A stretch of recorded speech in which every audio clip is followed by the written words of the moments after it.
one of our ladies is Jenny. She's tiny. She makes me look short, so she's under 5 foot. She has 3 teenage daughters that she's raising. And we just all the machines are sort of in a row. It looks like we're in a bus, sitting in a bus. And she sits right up the front of the bus, and I'm a bit further back so I can watch what they're all doing. And she, out of the blue, we were talking about having a job and what that meant and how awesome would it feel. And she said, in Australia, she said, you have to have 2 things, a license and a job. And if you have them 2 things, you have made it. And she said, I've made it. Yeah. One, at the risk of tearing up, Jenny has really attached herself to me, and vice versa. She messages me of a night, and she thanked me. She thanked me one night for recreating her, because she didn't have another word in English, and that was the only word she could express how she was actually feeling. Hey there, I am excited for today's episode. We have 3 lovely ladies from Mantua Sewing Studios. Now, it's a bit of a mouthful, so I'm going to read this out. Mantua is an employment-focused social enterprise charity that provides local, ethical and high-quality design and manufacturing services to Australian clothing labels. Now, they do this by drawing on the expertise of migrant and refugee background women. Now, guys, I sit down with Mady, who's a co-founder, and she provides all the operational management for Mantua. I also sit down with Leah, who brings with her 35 years of fashion industry expertise. She's the trainer, the product manager for Mantua, and then we have Gabrielle. She's the newest addition to the team. She is head of label design management, and she's also a junior designer, fresh from the UK, graduating at a great fashion school there in London. Now, guys, the tissues come out for this episode. They share right from the heart their own personal stories of what drew them into this work, addressing the migrant, refugee community to help empower them, this vulnerable community in Australia that really need employment and an opportunity to really belong, and they are doing that. They also address some of the issues within the fashion industry and the exploitation, really, of women in particular.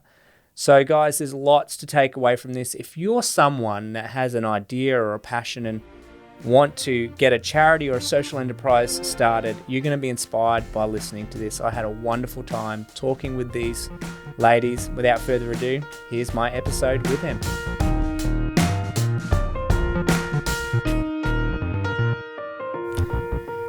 Well, I'm so excited to have you lovely ladies in the studio. It's great to actually have an interview with people in person. Obviously, a lot of my previous guests have been on Skype, and it's difficult sometimes getting people around with COVID these days and the different restrictions that have been on over the last little while. But thanks for coming in. I can't wait to hear more about the story of Mantua.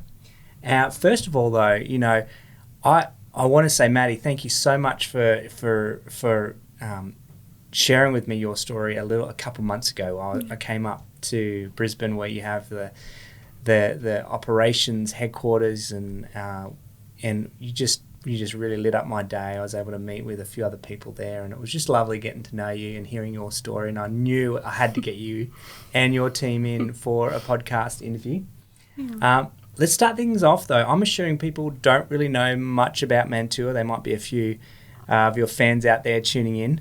But for those that don't know what Mantua is, can you tell me, Mady? I'll start with you. What is Mantua?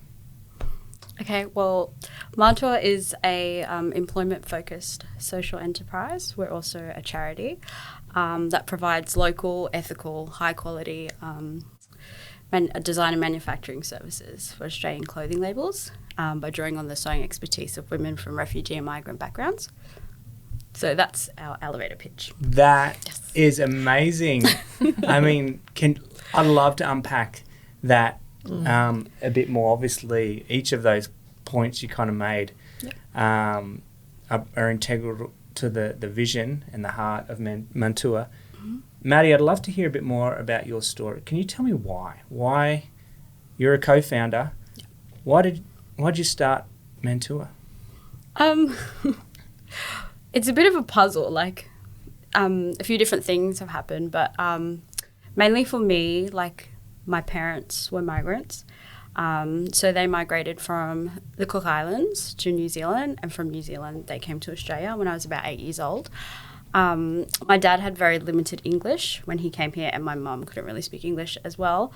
So to be able to provide for us, he enrolled in a TAFE course to learn English, and so he did that in the evenings, and then he taught my mum how to speak English. And yeah, I just grew up seeing a bit of a disconnect between like my mum not being able to speak English properly, so not being able to go out into like the local community, and just not feel comfortable, not being able to get a job, and so that really resonated with me. So that was one of the other things. And then I tried to start a clothing label with my son.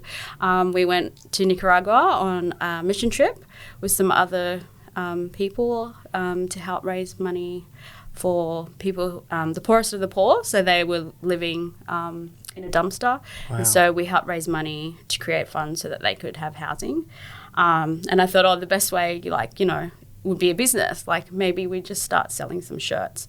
And so I advertised. I was looking for someone to make my shirts, and I went on Gumtree, and that's where I met Leah. And wow. She designed some really cool shirts for us, and we became friends. And then, then there's that part of it, that piece of the puzzle. Yep. So, sounds like we could probably chime in to Lee here. Yeah, in a bit, go for it. Man, what a story you have. Like, I mean, to see your family, what did it feel like for you? I mean, growing up in Australia, you're a young kid. I mean, must have been hard to see your parents struggle like that. Yeah. It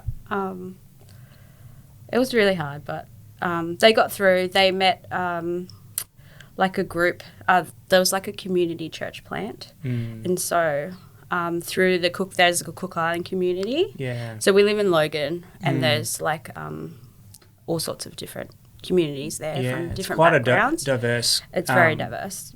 Part of Australia, isn't it, Logan? Yeah, we have a lot of migrants and refugees there. Yeah. And so there is a Cook Island community there. Yeah. And through there, my parents were able to meet some people from a church. And my mum was really sick at the time, and so they taught her how to cook vegan meals. Oh, wow. Yeah, and so my parents both became vegans. And and that was a safe place for her. She was able to go and practice speaking English because my dad taught her how to speak English. So she would go and she'd, practice How did your English. Dad teach her? Did he just sit down at night and kind of do like his own little course? Because I know for a lot of refugees and migrants coming here, they get given 500 hours of TAFE or 600 hours, I think, to learn English, but a lot of them just really struggle still. I mean, Terrible. It's just not necessarily the easiest way. I lived in another country. I lived in the Middle East, and to learn the language Kurdish, I didn't have a formal education in it. I had to just go into the community. But when you don't feel like you can belong into a community, when everything feels strange, it can be really hard. Yeah. How did your dad do it? I can't really remember. What I do remember is that he would come home and he would have like these books with thesauruses, and like he'd just like learn the different words, and he'd practice it with me, and then we'd write them out, the spelling, and and then so I do remember him, like he would teach my mum what he learnt at his class. So Wow, what an awesome dad. Yeah. Oh, you must must have a wonderful family.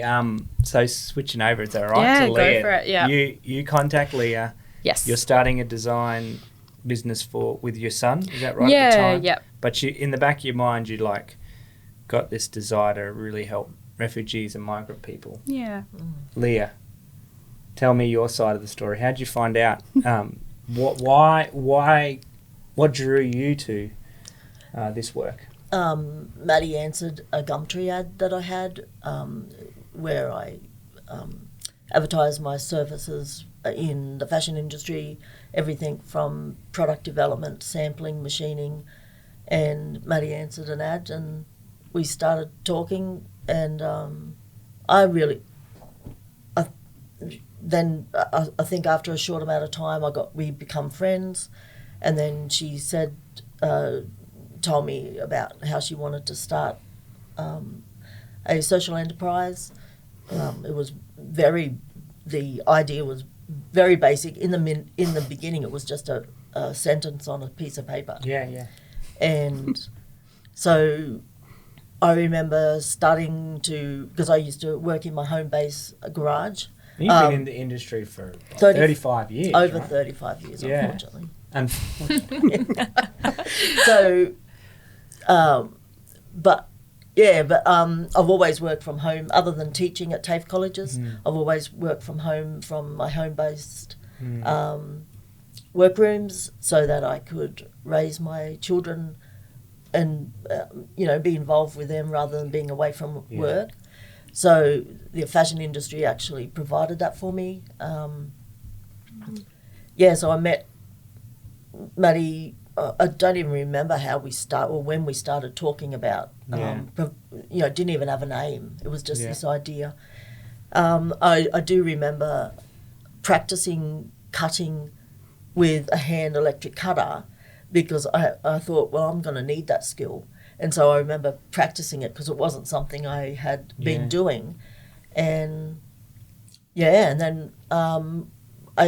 then we started talking about creating. So can you give me a bit more about your story and some of the, I remember talking with you a bit before and you said, look, this being a part of Mantua in a way, you said it kind of changed your life. Yep. In what way? I've always worked in the fashion industry, but because I've worked from my home-based workrooms, so that I could raise my children, it meant that I had to take on jobs that weren't usually very secure. And unfortunately, machinists in the fashion industry aren't paid properly, and they're exploited whether you are a white Australian or particularly a new Australian. So the job that I'd had at the time ceased overnight. Wow. And I was I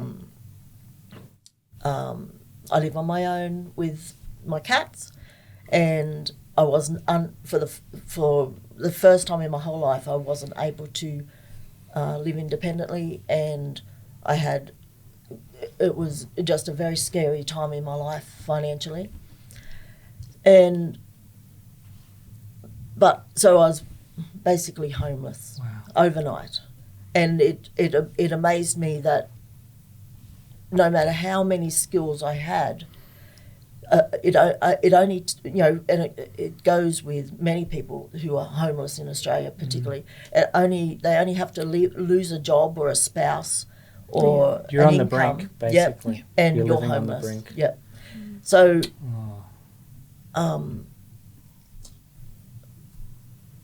Mantua.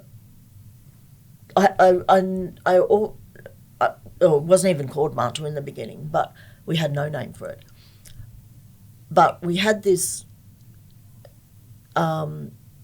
desire to, no matter what our own financial situations were, and mine, we had this need, this urge. I had this urge to make a difference, and I've always thought that, my whole life, wanting to make a difference to other people's life. And in my own personal growth, I thought the only way, the best way to make yourself feel better is to make someone else feel better. Yeah. And every day I am still amazed with how helping others, particularly with our refugee and migrant women now, with Mantua, they are actually have given me a life. Yeah. And my skills are being valued and respected as it's never been before. I've never been so busy. I imagined at this stage of my life that I'd be slowing down. Yeah. But my passion. Does she slow down? Is she slowing down? No. Speeding up. I whine about it. Yeah. We had to set 3-year goals a few months ago for the business, and one of my my first goal was to work 25 hours a week, and my other goal was for Mantua to be a happy, healthy workroom, and I'm trying to make both those things to come true.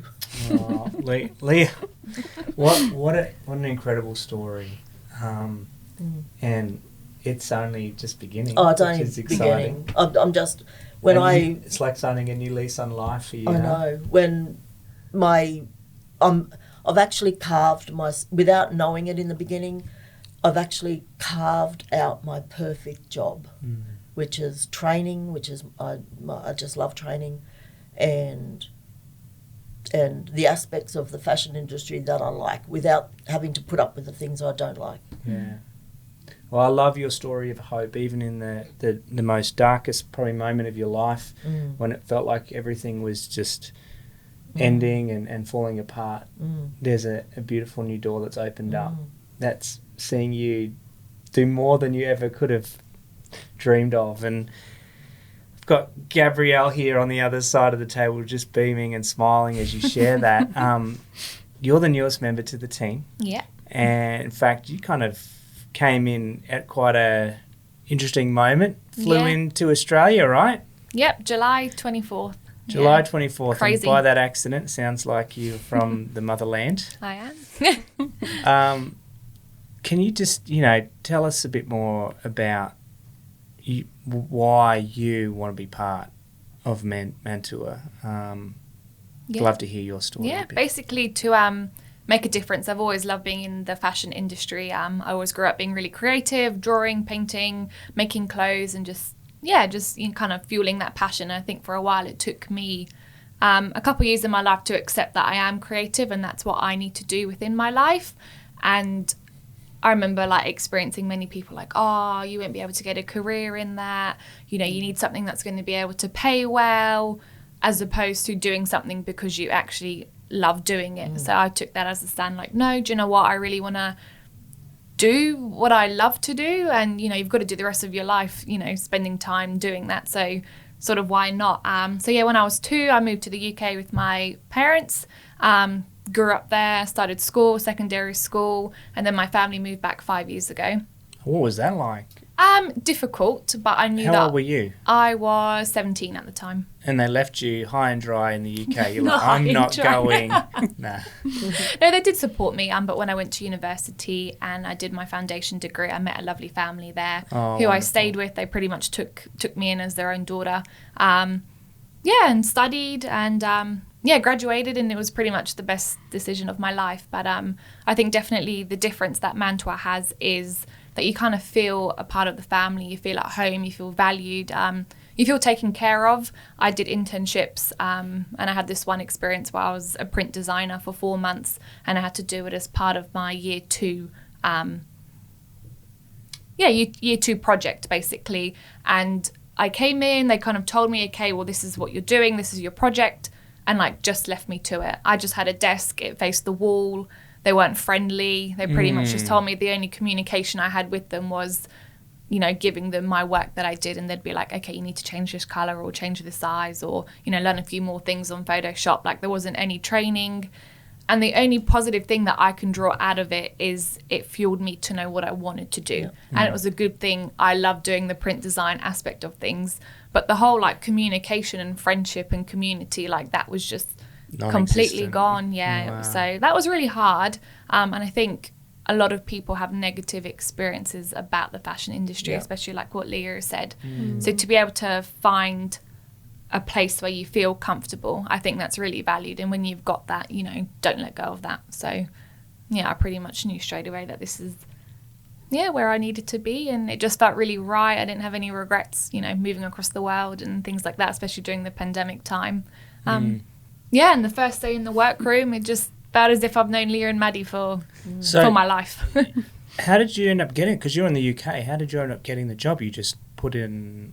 Yes, saw an ad or crazy story.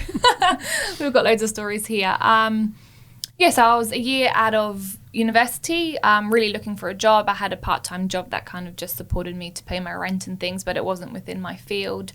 Began to question what I wanted to do in life. I knew my family were in Australia, but I was very settled living in the UK. Had good church, had good friends. And one day I just sort of felt this uncomfortable feeling. Normally when people would ask me, oh, would you ever move back to Australia? I was always like, oh, nah, like I'm really settled. And this feeling sort of overcome me, and I didn't really know what to do, but I just kind of ran with it and thought, okay, well, let me try and apply for jobs in Australia, see if it's a possibility, don't shut the door, kind of be open to suggestions.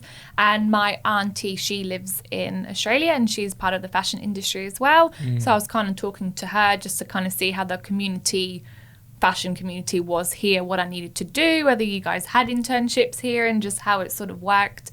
And she came across Mantua. She was in touch with Kim and had some emails, and she goes, oh, well, I follow them on Instagram. They're a little small team, they're looking for an intern, apply and see. So I thought, okay, I applied and I had an interview, and it just went really, really well. Wow. All kind of really worked out. So you flew over July 24th. You would have had to get special permission to leave, or how did what was that like coming into Australia?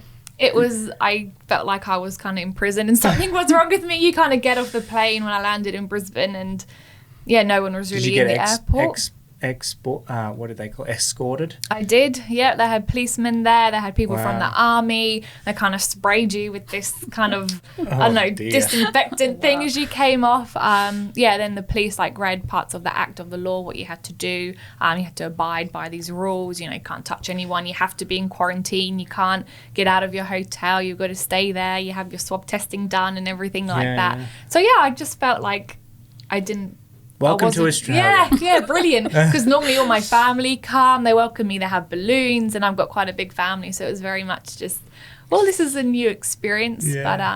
But hopefully they made up for it when you got out. They did. They threw me a party. So no, I think grandparents really happy, family happy. Because I was the only family member away from Australia. Oh, well, welcome. So, thank you. Welcome. And I know Mady is so excited that you're here, and Leah too, and we're glad you made it. I just love the different, obviously parts to the story, parts of the puzzle that you kind of bring in.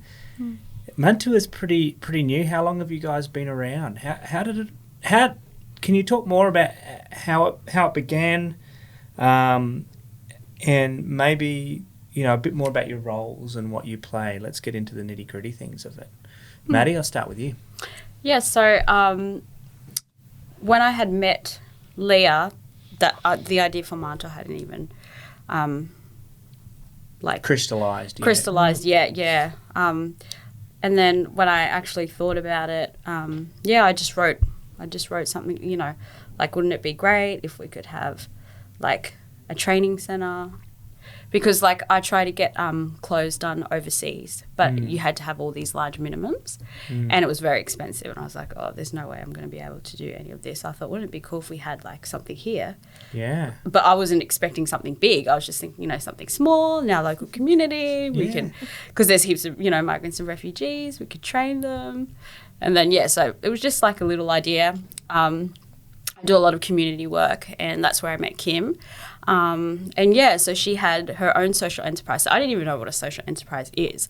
So yeah, when I got to meet Kim and she was like telling me, I was like, wow, that's so cool. And then I said, yeah, so from there, I ended up showing her what I had written down on the piece of paper. And she's like, this is a social enterprise. I was like, oh, okay, wow. So she's like, yeah, let's do it. And then so she had just, her business went through the Impact Boom program, accelerator program. So they help social enterprises, with connections and like startups become like from an idea, like so to help get them started. So Impact Boom is founded by a group of investors essentially that really want to get behind social enterprises and help them get started. Is that right? Brisbane Council. Tom, I forgot his name. Sorry. Tom. Someone out there named Tom. Yes. Yep. Is he the guy with Vanguard Laundry? So that's Luke Terry. That's Luke Terry. So okay. yes. Oh, so through the program we met Luke Terry. Yeah. So he came and talked about Vanguard Laundry and what he does. Which is another great social enterprise. Yes, which is we've had another social enterprise which is where we met. Yep. On this podcast, Outland Denim. Yes. So that's James even another Bartle. story. Yeah. Yep. So we've got lots of different awesome connections here. So I think this is really awesome because there's some people out there like you, they've got an idea in their head, but you just got to put it on paper. Yeah. Let that little vision of yours start somewhere. It might be a little small, but you never know who's out there waiting to invest, wanting to get behind you. You share it with somebody else. They share that passion and suddenly something comes to life. And as you're sharing it, kind of, I think for a lot of people might be listening in, they might have that real desire to make an impact, really wanting to see a change in their community and not to hold back. Yes. No, And you might be a little quiet, Mady, but you have so much passion and drive in you, and that's just amazing to see. Thanks. So you put it on paper. Yeah. You get some people behind you to kind of get going. Can you flesh out the story a bit more? And Yeah, so Kim was one of our co-founders. So it was Kim, Leah and myself as part of so we got through to the Impact Boom program. Yeah. And that's where we really nutted out how Mantua was going to run. And so Kim was build your business plan out a bit more. Yeah. So that's like her skills. She has skills in startups. And so she really helped us. Like, she got stuff out of Leah's head. Did you want to share about that? No, well, Kim basically, I mean, I have had these skills all my life. You've been in the industry for so long. Yeah. You've got so many. Yeah. Yeah. From production management to the actual skills to now teaching as well. Yeah. So basically, we would have Sunday afternoons where we'd plan for 3 hours, and it would end up 6 hours. So Kim would take everything, write down everything that I said and as you say, flesh out all the processes. And I just explain it as she turned everything I do and everything I said into a spreadsheet and a process. So what I'm getting from that is the importance of having a plan, right? Of not just, you can have the heart, you can have the passion, you can have the drive, but if you don't organise those things, you can even have the equipment and it's but if you don't have a plan to work from, to help guide you and to steer you, it's going to be very difficult to kind of achieve that goal that you want to have. It's really great. It's great how you find the right people at the right time. You found Kim. You've got Leah, now Gabrielle. And so you run operations, Mady. You're the production and training manager. Gabrielle, what's your role? Yep, so I'm the label manager, so I work alongside Leah as well, just to book in all of our scheduling and things like that, sending out the invoices and just kind of being that middle person between Mantua and then the labels as well. And then also like a junior designer on the side, so we have the vision of having Mantua the label. Yeah. So that's where my skills will come in, doing the technical flats and the drawings and thinking of the new items we want to be able to produce and potentially sell alongside the production that we do for the labels, just to be able to kind of fuel the training program funding more. So you've got two sides. You've got clients that come to you and say, can you make this for me? Mm-hmm. So you do that, but then you've got your own, you're trying to develop your own label, Mantua line, Mm-hmm. and you've studied this in school in I London. did. Yeah, so fashion illustration is what I studied. So How cool is that? Mm-hmm. And so you're bringing those skills and expertise, the fresh new ideas into the scene, and you've got your experience and your skills as well. Guys, you're like a powerhouse team. I love it.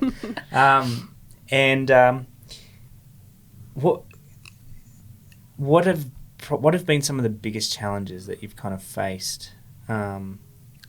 I think we've had good challenges, if that makes sense. So challenge at the moment is we've got a lot of people on our waiting list. So we've got about 17 labels at the moment, and every week I get about 5 emails saying, would you be able to produce for us? We've got these ideas, and it's like, we're really sorry, we've got a waiting list, and at the moment we've got like over 30 people on our waiting list. So how do they find out about you guys? I mean, it's crazy. It's just blows up through Google. We've got a Facebook page, an Instagram page, and we're just sort of starting out, and just to be able to see that growth, or this label's working with you at the moment and we know her, and I want to start my own little label here, would you be able to help?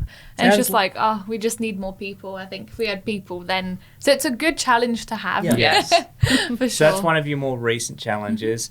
It's like a snowball effect. You mentioned earlier, it's like virally kind of growing, and your reputation is getting out there. That's really you're right, that's a great challenge.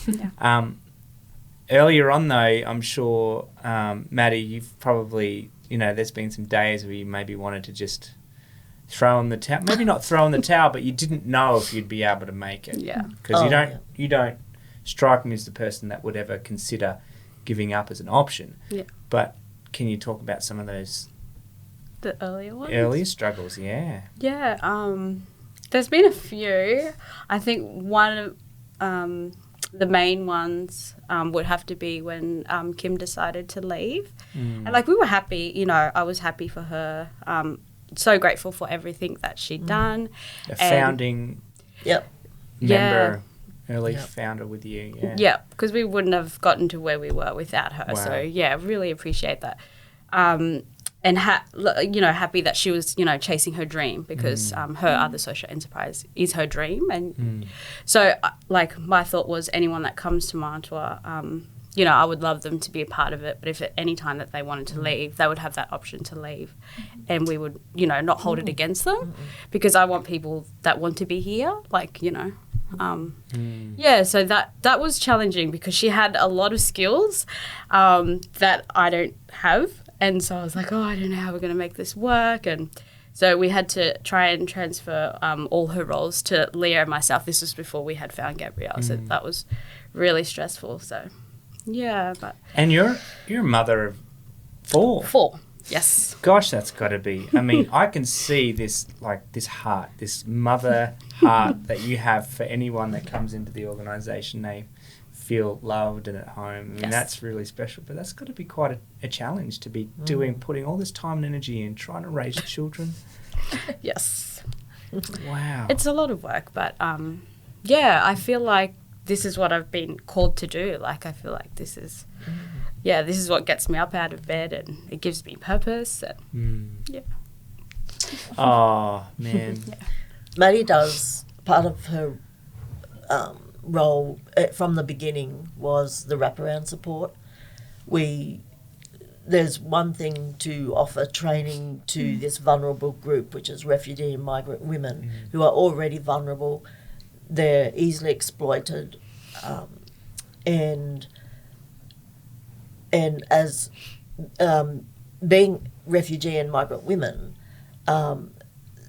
they're not familiar with what it means to actually even live in Australia, let alone hold a job.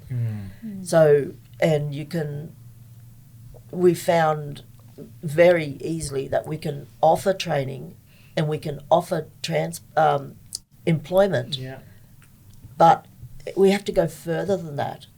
There's no point offering someone employment if they're too scared to drive to the workshop, Yeah. or if they don't know procedure of what happens if I can't go to work. Explaining the little things about what it means to have a job and your responsibility in that job. Just life. I mean, they're in a new culture. There's a new way of doing things. Yeah. English is just very, they find, we find it hard to understand them, and they find it very hard to understand us. So Mady does. She speaks the language of love and makes sure that they get that support. From the beginning, Mady was driving them all to the work. Picking them up from home, driving them in. Yeah. Is there any particular story or person that kind of comes to mind when you think, hey, this is why we do Mantua, this is what it's all about? Is there anything that comes to mind? Yeah, both the ladies that we have now. So I was driving Jenny, and now she drives herself. Like, that is a big achievement in herself. Just to get a license. Yeah. To get a license and to be able to navigate outside of our community. That means she needs to know the English language well enough to be able to read the signs, to know where to go, know the rules, to know where to go. I mean, and to have the confidence to drive on the road up to confidence is a big where one. our workroom is. There's a lot of traffic, so the day she the first day she drove, we're just ridiculously over the moon. And we celebrate all these little ridiculous, small. They're not things. small. I failed my driver's license test 3 times. 3 times. So, I could only imagine. What an incredible achievement. Later on in life too. I mean, when you have to kind of go back into that situation, it can be a lot harder than. I always try to put myself in their shoes as to what I'd be feeling if I was in their situation, and that actually gets us through, or it gets me through most days. Yeah, I felt really overwhelmed coming here, not necessarily like. How Australia runs is very different to the UK, and this is for me who, speaks English and reads and writes English as well. So I couldn't even imagine what the ladies and kind of you've got a lot of family support around. Yeah, and you think those people who have come alone, especially our ladies, like some of the stories that they've had, just really inspiring. And I think you've got to take the small wins into consideration, because these are the things that kind of bring us and keep us going, and it's the things we're gonna look back on and be like, oh my gosh, we did that, like how cool, let's hold on to that, and that just fuels our energy and kind of pretty much keeps us going for the next week and the next week and the next week, and then you're like you say, year on, and here we are. One of our we can't have this interview without actually saying telling you about some of the things, a couple of the things.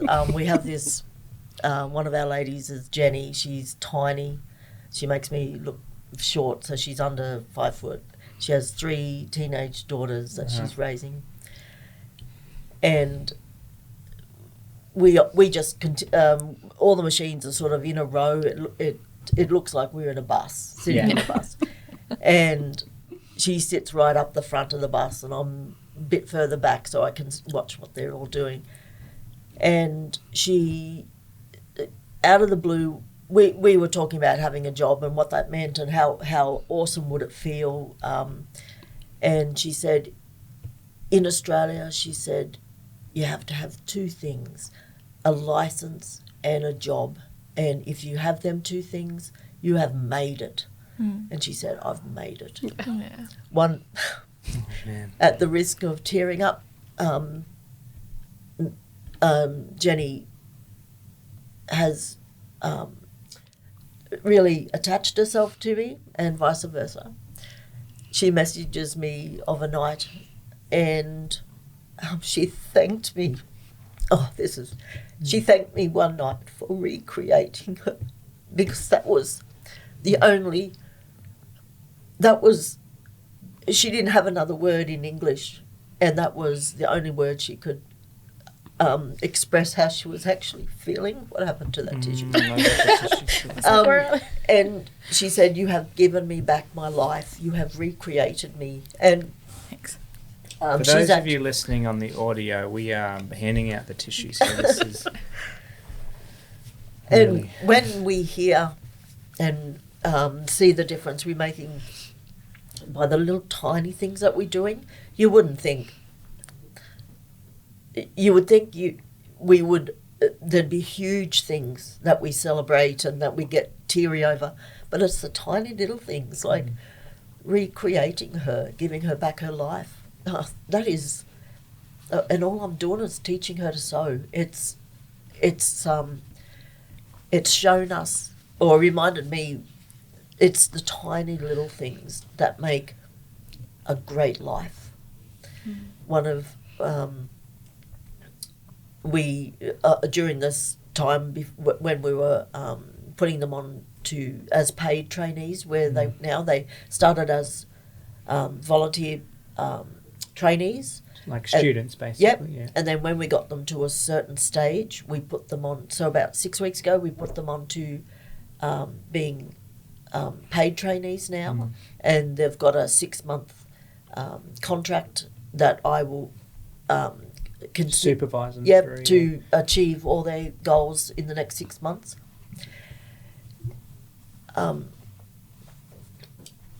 Jenny, we were talking about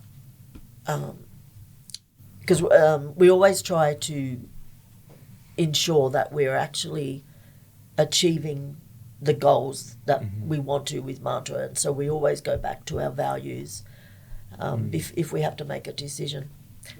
And when we were talking with, because I talk with the ladies all the time that we're sewing in the workroom, and you can't help but talk to them. They're funny, they're just so funny. And Jenny said, she just popped up and she hadn't said it to me before, but she said, Mantua is not just a job, it's a family, and it's like out of the mouth of babes. It was like we've actually look what we've done, and we could not have done it without the ladies. The ladies help us do and they remind us if we get a little bit above ourselves. What we're doing, and you can't help but want to do more, and it's those type of things, and the growth of both Jenny and Saida, who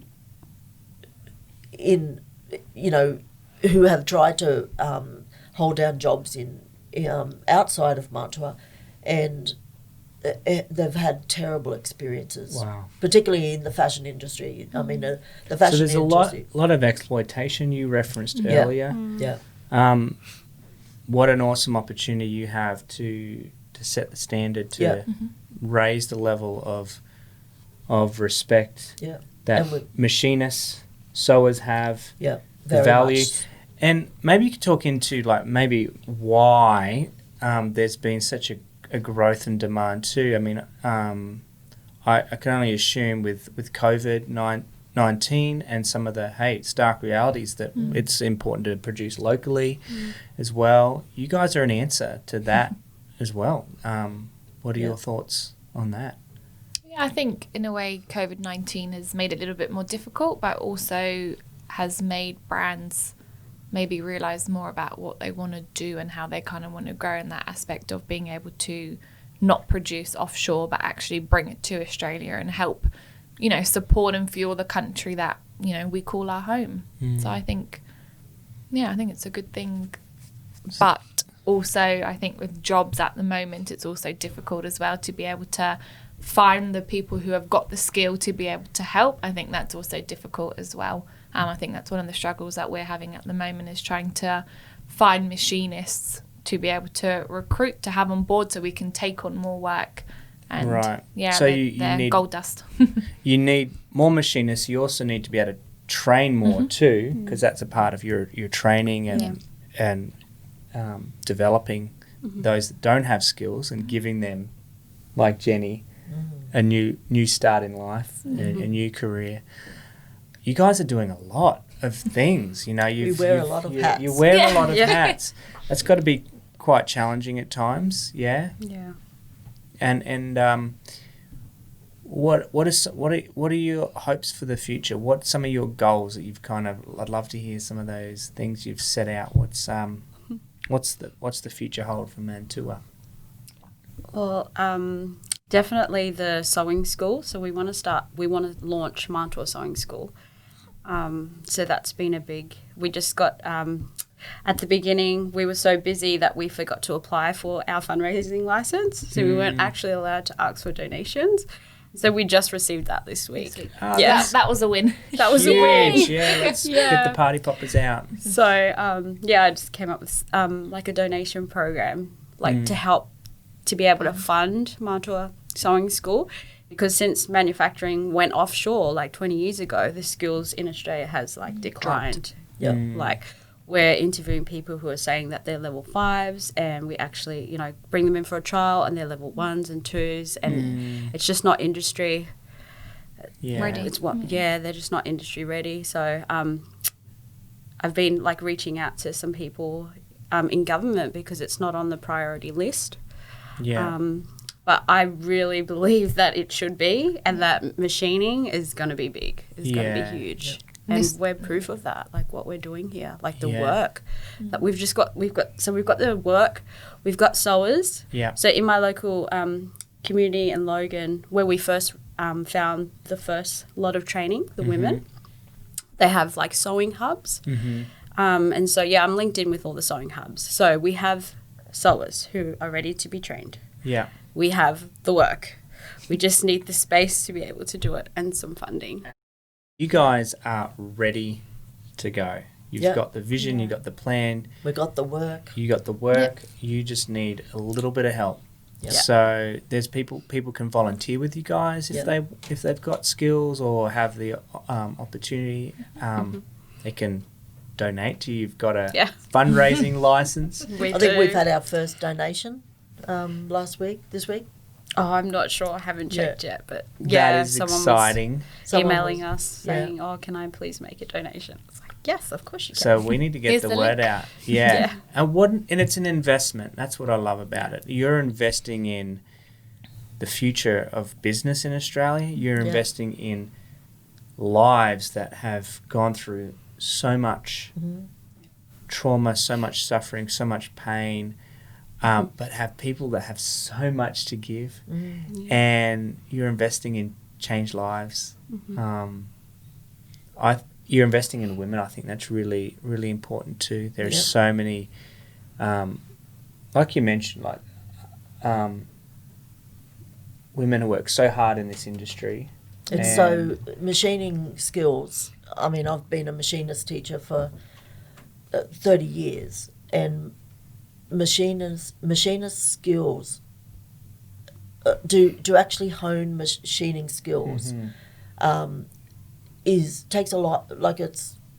I've been working at it for 35 years, and I'm still learning, and yet the skill set is so devalued. Yeah.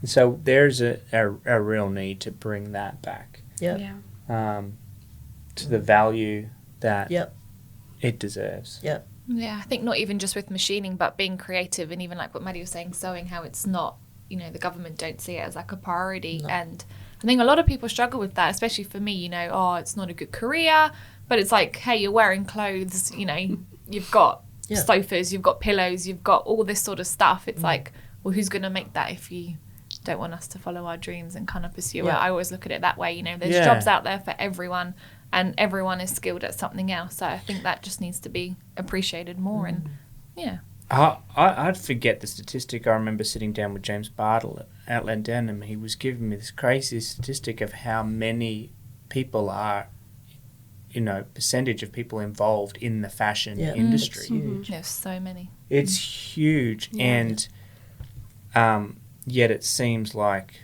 exploitation is rife within. If you, I can't remember who said it, but if you buy a $5 T-shirt, someone has been exploited. Yeah. Wow. Yeah, you see things, and I think especially coming on board with Mantua, you kind of realise more like when you go shopping and things like that and see the prices and seeing Leah and Jenny and Saida actually how long it takes to sew and how much dedication and, you know, accuracy is delivered into each garment, and, you know, for the price of what you pay, I think it's really kind of made me realise like, wow, okay. You're in the industry. Yeah, what's going on that. in the background sort of thing, you know.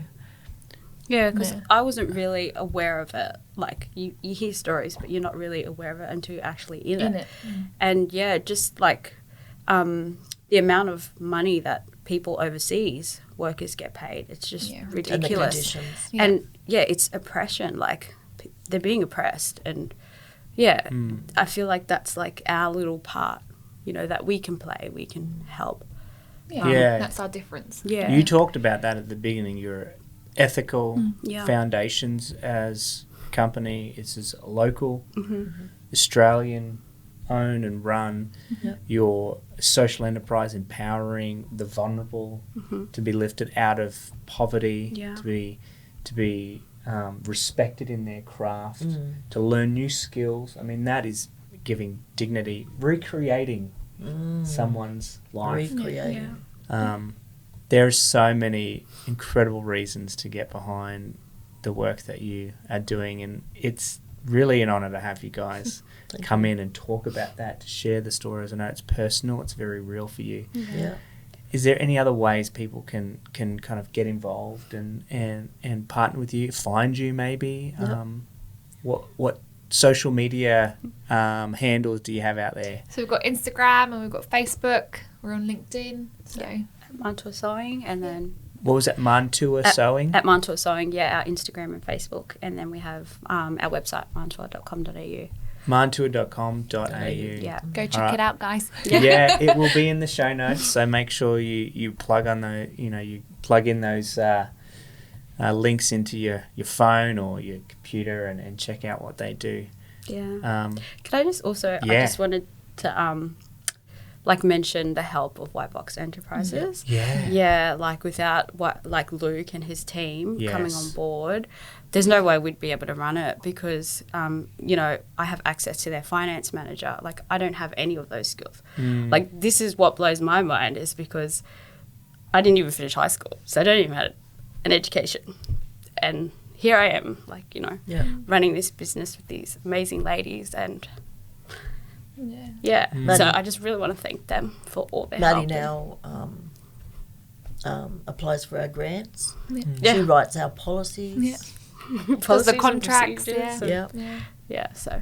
I just really want to thank them for their help, because without them, they're just an email away for all of us. Wow. Can we have help? They're like, yeah, cool, we'll come in here and we'll sit down and, draft everything out. It's like, oh, great, okay. And they've provided I need us their the number, space. please. They've provided our space. It's a beautiful workroom. And sewing machines. Wow.